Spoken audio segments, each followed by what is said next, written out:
Welcome teachers, this is Gilles' supplemental lead review for professional education on September 2023 Part 3.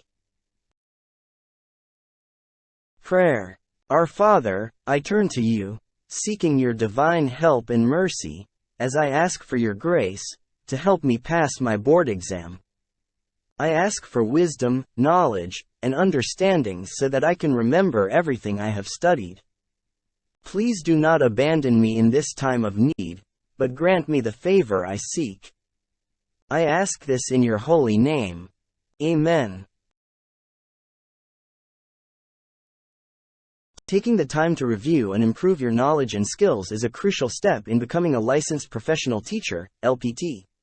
By committing to a thorough and dedicated review process, you'll be better equipped to succeed in the LPT exam and, more importantly, to excel in your teaching career.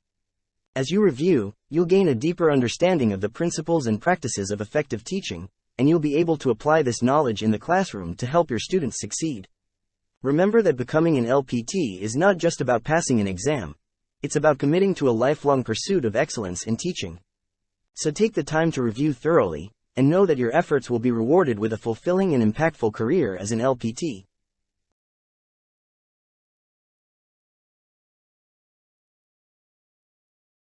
As a teacher preparing for the board exam, you know how important it is to have access to high-quality resources and support. By subscribing to this channel, you'll gain access to expert guidance, comprehensive study materials, and proven strategies for success on the board exam. Our content is designed specifically to help teachers like you ace the exam and achieve your professional goals.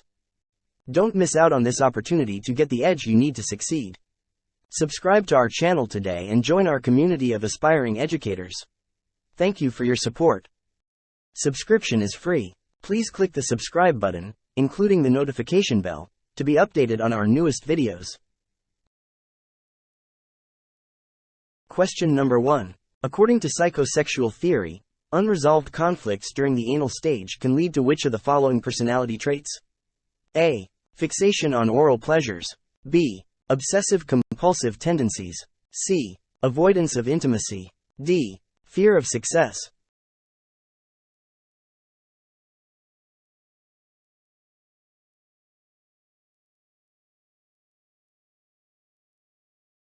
According to psychosexual theory, unresolved conflicts during the anal stage can lead to which of the following personality traits? For question number 1, the correct answer is B. Obsessive-compulsive tendencies. What is obsessive-compulsive tendency? Obsessive-compulsive tendency can be a symptom of obsessive-compulsive disorder, OCD, a mental health condition that is characterized by the presence of obsessions and/or compulsions that cause significant distress or interfere with a person's daily life. However, not everyone with obsessive-compulsive tendencies has OCD. Let us discuss what are the unresolved conflicts in the psychosexual stages of development, as proposed by Sigmund Freud. Each stage is marked by a specific focus on a different part of the body, and the way in which a child's needs are met during each stage can have lasting effects on their personality and behavior.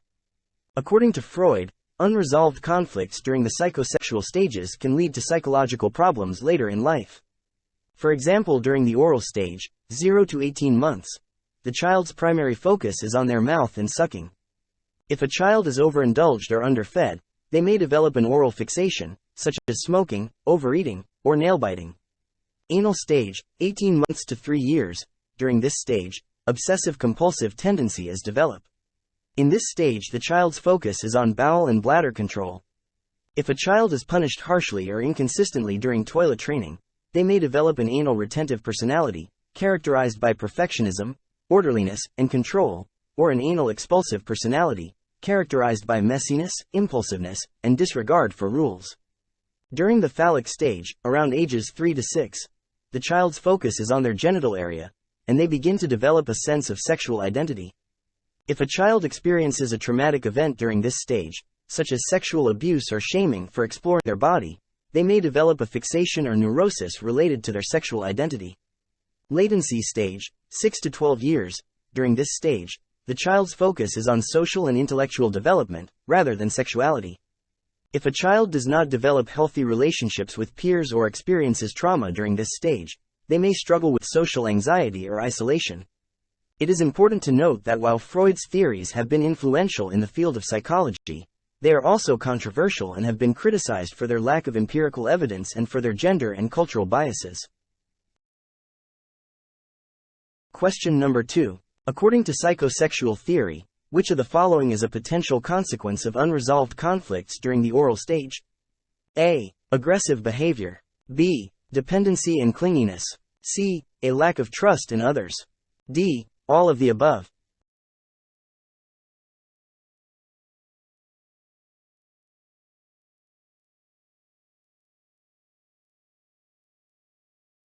According to psychosexual theory, which of the following is a potential consequence of unresolved conflicts during the oral stage? For question number 2, the correct answer is B. Dependency and clinginess. According to psychosexual theory, the oral stage is the first stage of human development, which occurs from birth to around 18 months of age.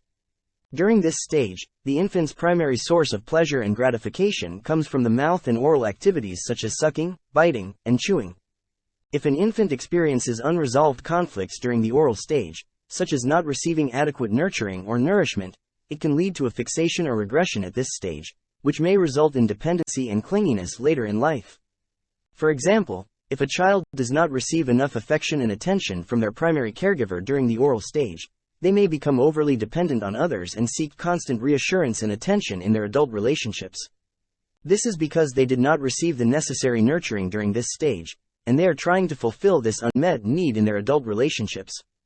Similarly, if a child experiences early weaning or other feeding difficulties during the oral stage, it may lead to oral fixation, such as overeating or smoking, as a way to fulfill their unmet needs.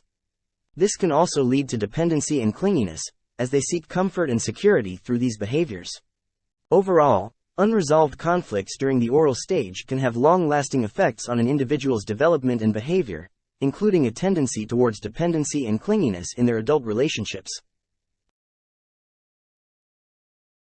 Question number 3. According to psychosexual theory, which of the following is the most important factor in determining personality development? A. Genetics. B. Social context. C. Early childhood experiences. D. Environmental factors.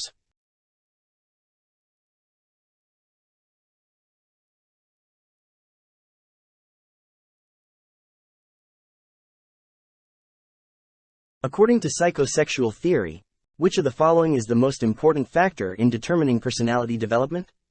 For question number 3, the correct answer is C. Early childhood experiences. According to Sigmund Freud's psychosexual theory, early childhood experiences play a crucial role in shaping personality development. Freud believed that children pass through a series of psychosexual stages, each with its own set of conflicts and experiences that shape their development. For Freud, the experiences a child has during the first 5 years of life are particularly important because they lay the foundation for later development. During this time, children are thought to be primarily concerned with the satisfaction of basic needs, such as food and comfort, and they rely heavily on their caregivers to meet these needs. Freud believed that the way caregivers respond to these needs can have a significant impact on a child's personality development. For example, if a child's needs are consistently met in a nurturing and loving way, they may develop a sense of trust in the world and in other people. If, on the other hand, a child's needs are not consistently met, they may develop feelings of mistrust or anxiety. Freud believed that the experiences a child has during the first 5 years of life can have long-lasting effects on their personality and behavior. While genetics, social context, and environmental factors also play a role in shaping personality, Freud saw early childhood experiences as the most important factor because they lay the foundation for later development. Question number 4. Which philosophy of education emphasizes the importance of cultural and linguistic diversity in the classroom? A. Multiculturalism. B. Essentialism. C. Progressivism. D. Perennialism.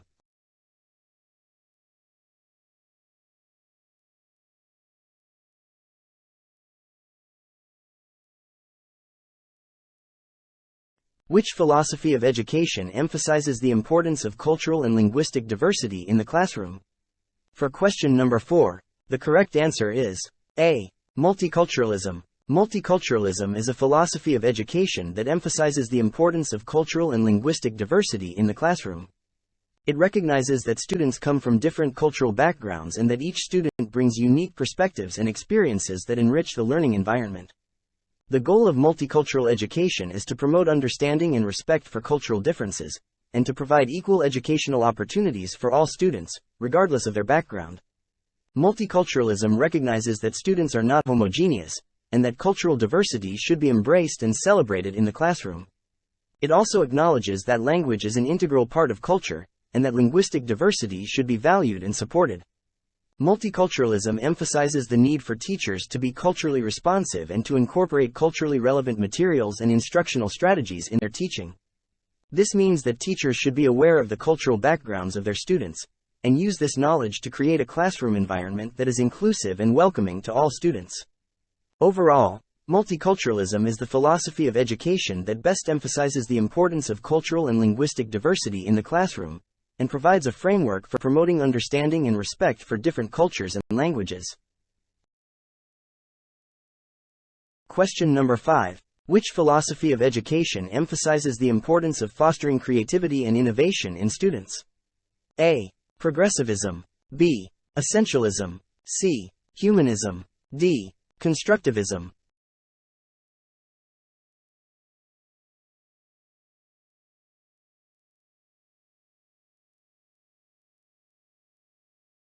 Which philosophy of education emphasizes the importance of fostering creativity and innovation in students?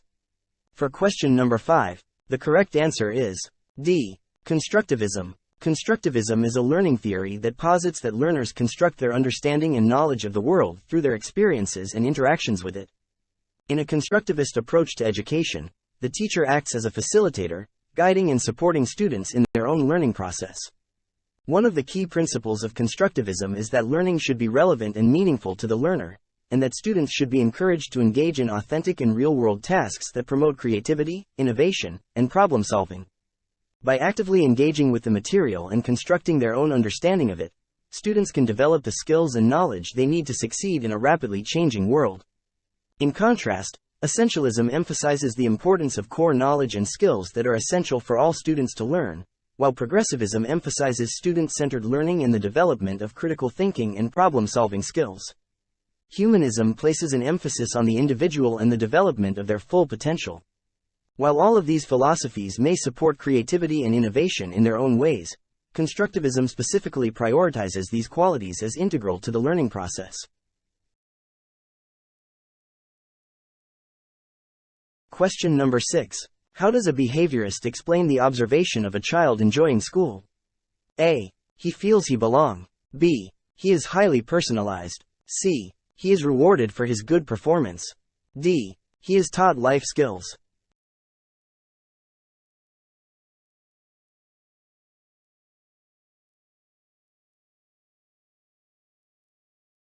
How does a behaviorist explain the observation of a child enjoying school? For question number 6, the correct answer is C. He is rewarded for his good performance. According to behaviorism, a child's behavior is shaped by the environment and the consequences of their actions. In this context, a behaviorist would explain the observation of a child enjoying school as a result of positive reinforcement. Specifically, the child is likely experiencing some form of reward for their behavior that makes them feel good about attending school. For example, the child may receive praise from their teacher or parents for doing well in school, which reinforces their behavior of attending and enjoying school. Alternatively, the child may experience social acceptance and belongingness among their peers at school, which also reinforces their behavior of attending and enjoying school. In summary, a behaviorist would explain the observation of a child enjoying school as a result of positive reinforcement, whether it be in the form of praise, social acceptance, or other rewards. Question number 7. How will you characterize contemporary progressive education? A. Classical knowledge. B. Science-based. C. Traditional. D. Virtue-driven.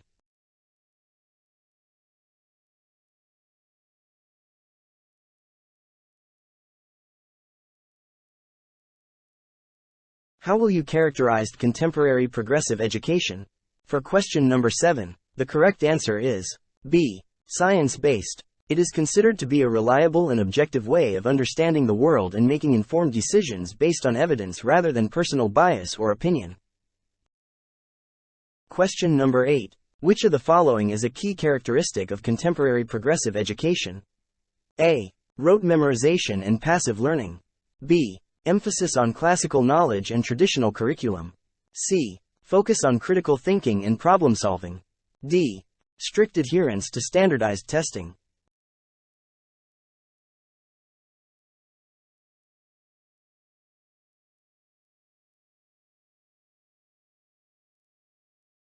Which of the following is a key characteristic of contemporary progressive education? For question number 8, the correct answer is C. Focus on critical thinking and problem solving. Explanation. Contemporary progressive education is characterized by a focus on student-centered learning, hands-on experiences, and an individualized approach to learning.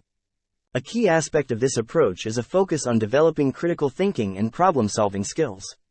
Students are encouraged to ask questions, explore their own interests, and collaborate with others to find solutions to real-world problems.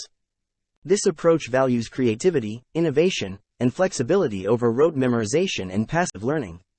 While traditional education may place a strong emphasis on classical knowledge and standardized testing, contemporary progressive education values a more dynamic and holistic approach to learning that focuses on developing the whole child. Question number 9. Which measure of central tendency is easily affected by extreme scores or outliers? A. Mean. B. Median. C. Mode. D. Standard deviation.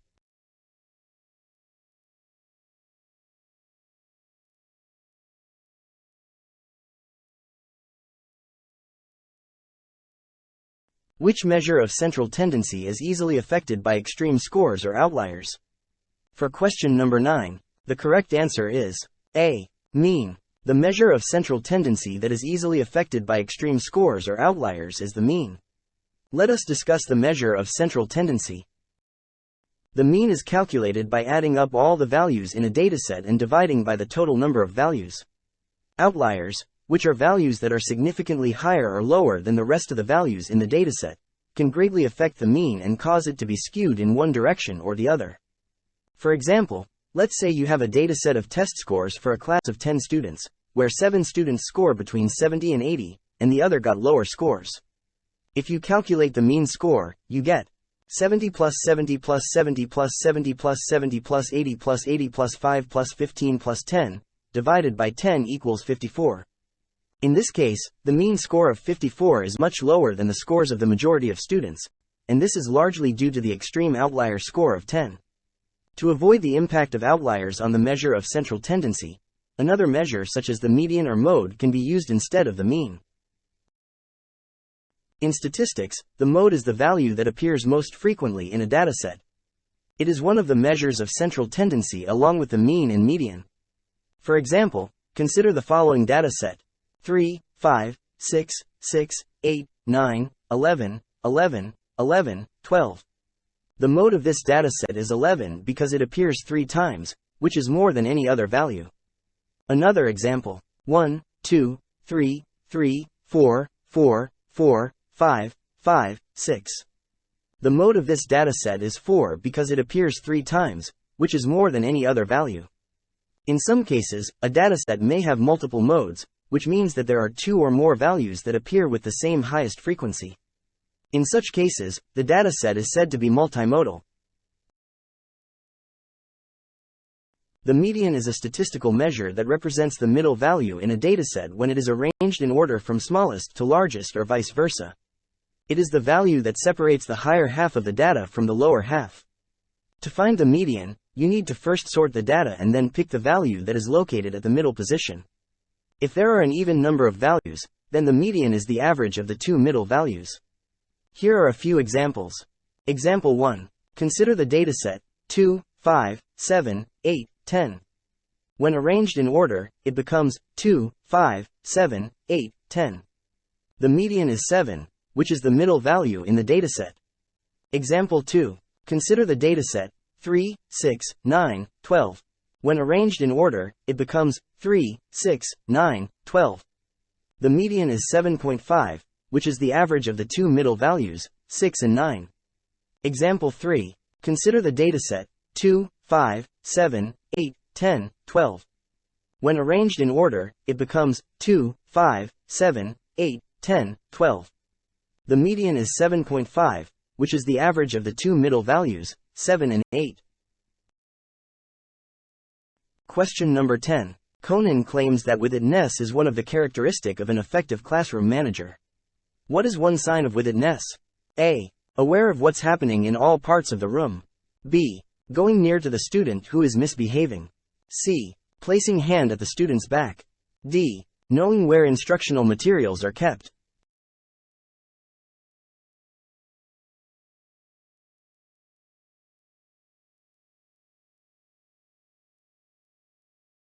Kounin claims that with-it-ness is one of the characteristics of an effective classroom manager. What is one sign of with-it-ness? For question number 10, the correct answer is D. Knowing where instructional materials are kept. Jacob Kounin's classroom management theory emphasizes the importance of creating a well-managed and organized classroom environment to promote effective learning. Kounin believed that teachers who effectively manage their classrooms can minimize disruptions and distractions, which can help students to stay engaged and focused on their learning. Kounin identified several key strategies for effective classroom management, including with-it-ness. This refers to a teacher's awareness of what is happening in the classroom at all times. A teacher who is with it is able to anticipate potential problems and respond to them before they escalate. Overlapping. This involves handling multiple situations at the same time. For example, a teacher may be teaching a lesson while also monitoring student behavior and addressing individual student needs. Momentum. This refers to the pace and flow of the classroom. Teachers should try to maintain a consistent pace and transition smoothly between activities to keep students engaged. Group focus. Teachers should try to maintain a focus on the whole class, rather than just individual students. This can help to prevent disruptions and keep students engaged in the lesson. Smoothness. This involves making transitions between activities as seamless as possible. Teachers should strive to minimize downtime and keep students on task.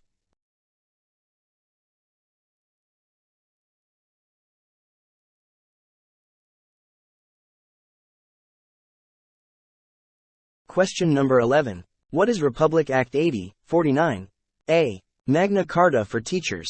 B. Teachers Professionalization Act. C. TESDA. D. Anti-hazing law.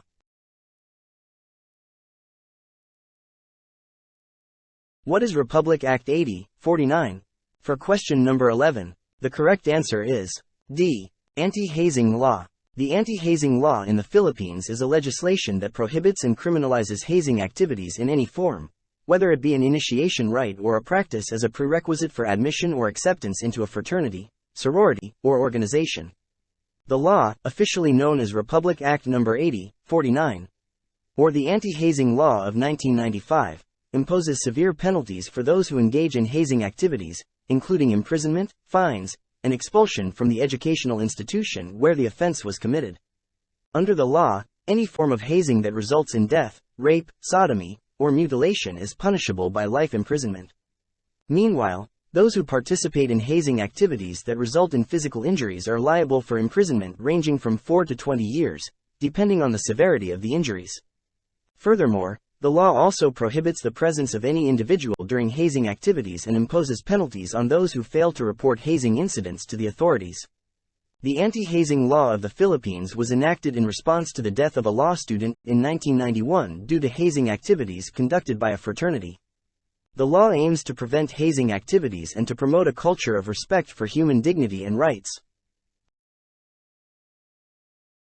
Question number 12. What is Republic Act 99-94? A. Expanded Senior Citizen Act of 2010. B. Basic Education Act. C. Free Public Secondary Education Act. D. Anti-Sexual Harassment Act. What is Republic Act 99-94? For question number 12, the correct answer is A. Expanded Senior Citizen Act of 2010. The Expanded Senior Citizens Act of 2010, also known as Republic Act No. 99-94, is a law that provides additional benefits and privileges for senior citizens. The law was signed on February 15, 2010, and it amends and expands upon the original Senior Citizens Act of 1992. Under the law, Filipino citizens who are 60 years old or above are entitled to various benefits and privileges, including a 20% discount on goods and services, such as food, medicine, and transportation. Exemption from the value-added tax, VAT, on certain goods and services. Free medical and dental services, as well as diagnostic and laboratory fees, in all government hospitals. Express lanes in all commercial and government establishments. Educational assistance, such as scholarships and financial grants. Mandatory full health coverage for indigent senior citizens. The law also mandates the creation of an elderly healthcare program, which provides medical and health-related services to senior citizens. Furthermore, it sets guidelines for the protection of senior citizens against abuse, neglect, and exploitation. Overall, the expanded Senior Citizens Act of 2010 aims to promote the well-being and improve the quality of life of senior citizens in the Philippines. Question number 13. What is Republic Act 1062-7? A. Anti-Bullying Act. B. Basic Education Act. C. Free Public Secondary Education Act. D. Anti-Sexual Harassment Act.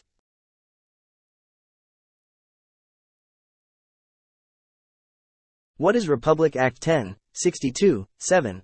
For question number 13, the correct answer is A. Anti-Bullying Act. Republic Act 1062-7 is the Anti-Bullying Act of 2013. This law aims to protect children enrolled in all public and private elementary and secondary schools from bullying, cyberbullying, and other forms of violence or abuse. Under this law, schools are required to establish policies and procedures to prevent and address acts of bullying. Teachers and school personnel are also mandated to undergo training on how to handle cases of bullying and provide counseling and support to the victims. The law defines bullying as any severe or repeated use of verbal, physical, or electronic expression, or any other act that causes physical or emotional harm or fear of such harm to a student. Cyberbullying, which includes the use of the internet, social media, and other forms of electronic communication to harass or intimidate someone, is also covered by this law. The Anti-Bullying Act of 2013 recognizes the importance of a safe and peaceful learning environment for every student. It promotes a culture of respect, tolerance, and inclusivity in schools, and ensures that students are protected from any form of harassment or abuse. Question number 14. Republic Act 9262 adheres with A. Law of protecting women and children against all forms of abuses and exploitation. B. Basic Education Act. C. Free Public Secondary Education Act. D. CHED Law.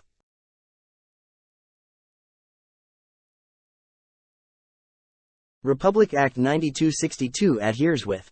For question number 14, the correct answer is A. Law of protecting women and children against all forms of abuses and exploitation. Republic Act 9262, also known as the Anti-Violence Against Women and Their Children Act of 2004, is a law that provides for the protection of women and children from domestic violence, sexual abuse, and other forms of gender-based violence. It mandates the creation of government agencies and programs that are responsible for the implementation and enforcement of its provisions and provides for legal assistance and support services for victims and survivors of violence. Question number 15. What is Republic Act 7796? A. TESDA. B. EDCOM. C. PRC. D. CHED.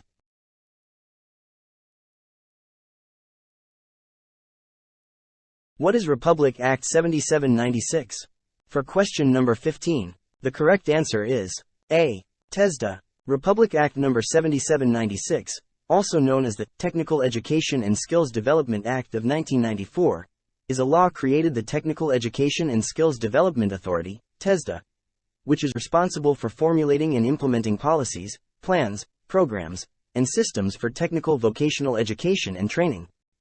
TESDA is also tasked with accrediting TVET institutions and programs, certifying TVET graduates, and providing scholarships and other forms of assistance to deserving students. Republic Act 7796 aims to strengthen the country's workforce by providing access to quality technical vocational education and training that is responsive to the needs of various industries. It also seeks to promote the competitiveness of Filipino workers in both the local and global job markets. Question number 16. Which is the highest in Maslow's hierarchy of needs? A. Physiological. B. Socialization. C. Self-actualization. D. Health and safety.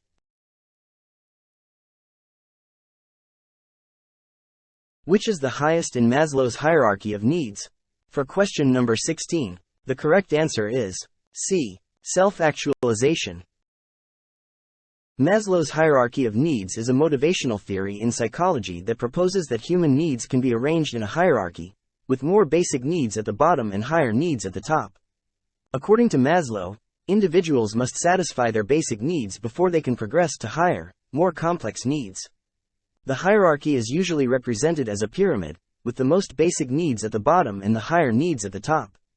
The 5 levels, from lowest to highest, are physiological needs. These are the most basic needs, such as food, water, shelter, and warmth. Without these needs being met, a person cannot survive. Safety needs. Once physiological needs are met, people are concerned with their safety and security. This includes physical safety, financial security, and protection from danger. Love and belonging needs. After safety needs are met, people seek social connections and relationships with others. This includes love, friendship, and a sense of belonging. Esteem needs. Once a person has a sense of belonging, they seek to gain self-esteem and respect from others. This includes self-confidence, achievement, and recognition. Self-actualization needs. At the top of the pyramid, people seek to fulfill their highest potential and achieve personal growth and fulfillment. This includes creativity, problem-solving, and spirituality. Maslow's theory suggests that people progress through the levels of the hierarchy in a sequential manner, starting with the most basic needs and moving upward. However, in reality, people may move back and forth between the levels depending on their current circumstances and needs. Question number 17. What is the deviation from a standard or desired level of performance? A. A defect. B. A result. C. A change. D. A gap.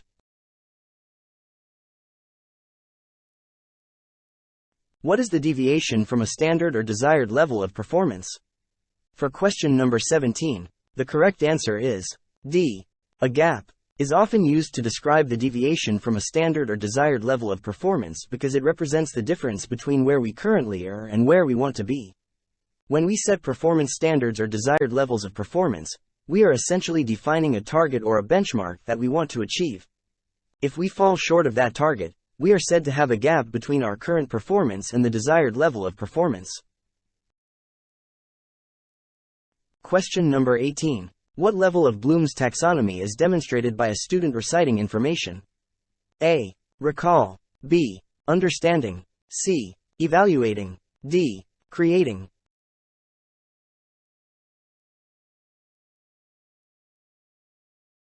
What level of Bloom's taxonomy is demonstrated by a student reciting information? For question number 18, the correct answer is A. Recall. Bloom's taxonomy is a framework for categorizing educational goals and objectives. It was developed by Benjamin Bloom and his colleagues in the 1950s, and revised in the 1990s. The taxonomy identifies 6 levels of cognitive complexity that can be used to assess learning outcomes, and the key words to be used are presented in the picture. Remembering. The ability to recall or retrieve previously learned information. Understanding. The ability to comprehend the meaning of the information. Applying. The ability to use the information in a new situation or context. Analyzing. The ability to break down complex information into its component parts and understand their relationships. Evaluating. The ability to make judgments about the value or quality of information based on a set of criteria. Creating. The ability to generate new ideas or products based on the information. The taxonomy is often depicted as a pyramid, with remembering at the base and creating at the top, indicating that the higher levels of thinking require mastery of the lower levels. Educators can use the taxonomy to design instruction and assessment that promotes deeper levels of thinking and understanding.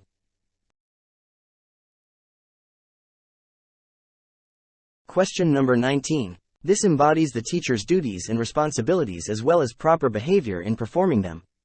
A. Magna Carta for public school teachers. B. Philippine Constitution of 1987. C. Human rights. D. Code of ethics for teachers. This embodies the teacher's duties and responsibilities as well as proper behavior in performing them. For question number 19, the correct answer is D. Code of ethics for teachers. As a teacher, you have a great responsibility towards your students and society as a whole. To maintain professional standards and ensure the well-being of your students, it is important to follow a code of ethics. The following are some common ethical principles that many educational organizations and institutions follow. Respect for students. Teachers should respect the dignity, worth, and uniqueness of each student. They should treat students with fairness, equity, and respect, without discrimination or prejudice. Professionalism. Teachers should maintain high standards of professional conduct and demonstrate a commitment to ongoing professional development. Confidentiality. Teachers should maintain the confidentiality of student information, unless required by law to disclose it. Responsibility. Teachers should take responsibility for the safety and well-being of their students, and promote a positive and inclusive learning environment. Honesty. Teachers should be honest and transparent in their communication with students, parents, and colleagues. Integrity. Teachers should maintain the highest levels of integrity, and avoid any conflicts of interest that may compromise their professional duties. Fairness.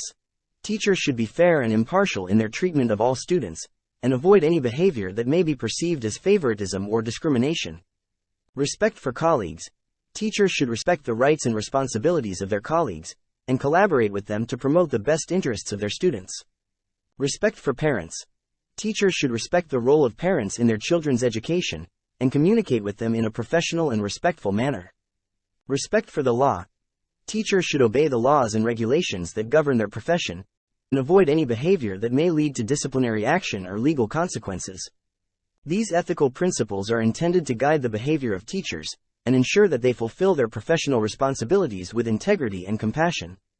By adhering to a code of ethics, teachers can earn the trust and respect of their students, parents, and colleagues, and make a positive impact on the lives of those they teach. Question number 20. What is the appropriate teaching learning strategy to respond to cultural diversity among learners? A. Variety of teaching and assessment methods. B. Group entire class homogeneously. C. One way of teaching. D. Cooperative method of teaching.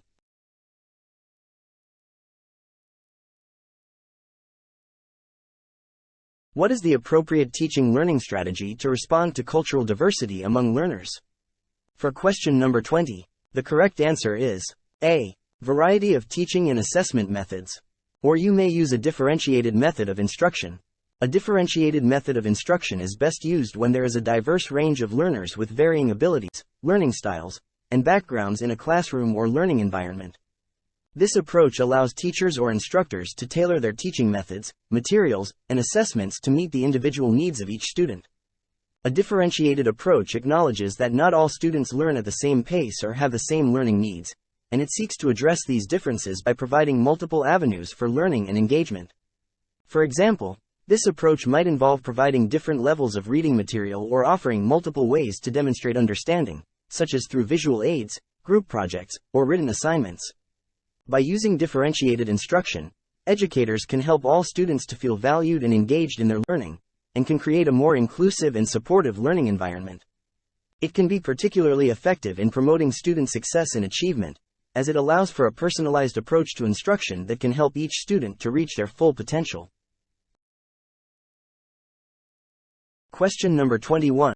Which description matches the principles of John Maxwell? A. When we love others, we love ourselves. B. No man is an island. C. The first person we must examine is ourselves. D. Always choose to be good.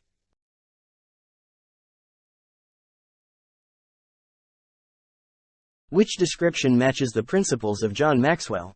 For question number 21, the correct answer is C. The first person we must examine is ourselves. Is a statement made by leadership expert and author John Maxwell. It means that before we can effectively lead or make a positive impact on others, we must first look inward and examine our own beliefs, behaviors, and attitudes. Self-examination involves being honest with ourselves about our strengths, weaknesses, and areas for improvement. It requires a willingness to take a critical look at ourselves and identify where we need to grow and develop. By doing so, we can become more self-aware, which is a crucial component of effective leadership. Maxwell believes that many people try to lead or make an impact on others without first examining themselves. They may try to change or fix others without realizing that they themselves need to change. However, by taking the time to examine ourselves, we can become more empathetic, understanding, and effective leaders. In summary, the first person we must examine is ourselves. Means that self-examination is an important step towards becoming an effective leader and making a positive impact on others. Question number 22. Which is not the big ideas about physical development of preschoolers? A. Toddling when walking. B. Letting them explore. C. Acquisition of motor skills. D. Develop cognitive skills through playing.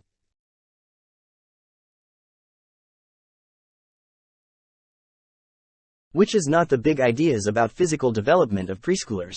For question number 22, the correct answer is A. Toddling when walking. The choices B, C, and D are all physical development of preschoolers. While toddling when walking happens in toddlers, toddlers are typically defined as children between the ages of 1 and 3 years old, and this stage of development is often characterized by the acquisition of gross motor skills such as walking, running, and climbing. Therefore, toddling when walking is a big idea about physical development of toddlers and not in preschoolers. Question number 23. How can math concepts be learned and appreciated as lifelong learning by students? A. Daily problem solving. B. Memorize the multiplication table. C. Apply the exact formula. D. Apply concept to concrete use.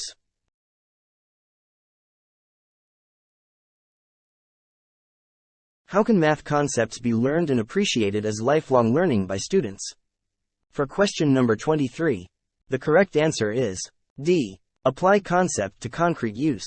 Math can be applied to concrete uses. Many math concepts can be applied to concrete uses, such as in construction, engineering, and finance. For example, understanding geometric shapes and formulas can help in designing buildings and structures, while knowledge of statistical concepts can aid in making informed decisions in business and finance. Learning and appreciating math concepts as lifelong learning by students can lead to a better understanding of the world, improve critical thinking skills, and open up opportunities for personal and professional growth. By applying math concepts to concrete uses, students can see the practical applications of what they have learned, which can further deepen their appreciation and understanding of the subject. Question number 24. You are required to formulate your own philosophy of education for the course The Teaching Profession. Based on Bloom's taxonomy, in which level of cognitive processing are you? A. Comprehension. B. Understanding. C. Applying. D. Synthesis.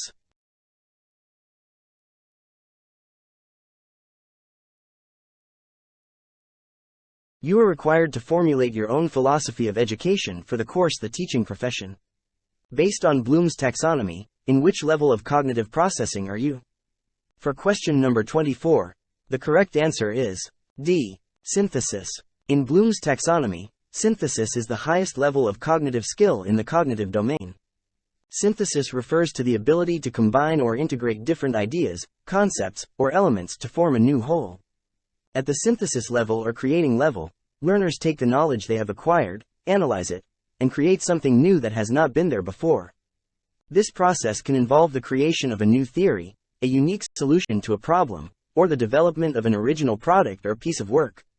Examples of synthesis include creating a new marketing strategy, designing a new product, developing a new research study, or writing an original piece of music. To achieve the synthesis level of Bloom's taxonomy, learners need to have acquired knowledge and skills at lower levels of the taxonomy such as remembering, understanding, applying, analyzing, and evaluating.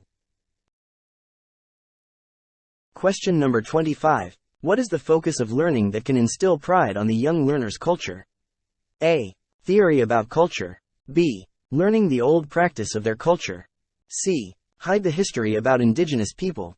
D. Practice the positive elements of culture.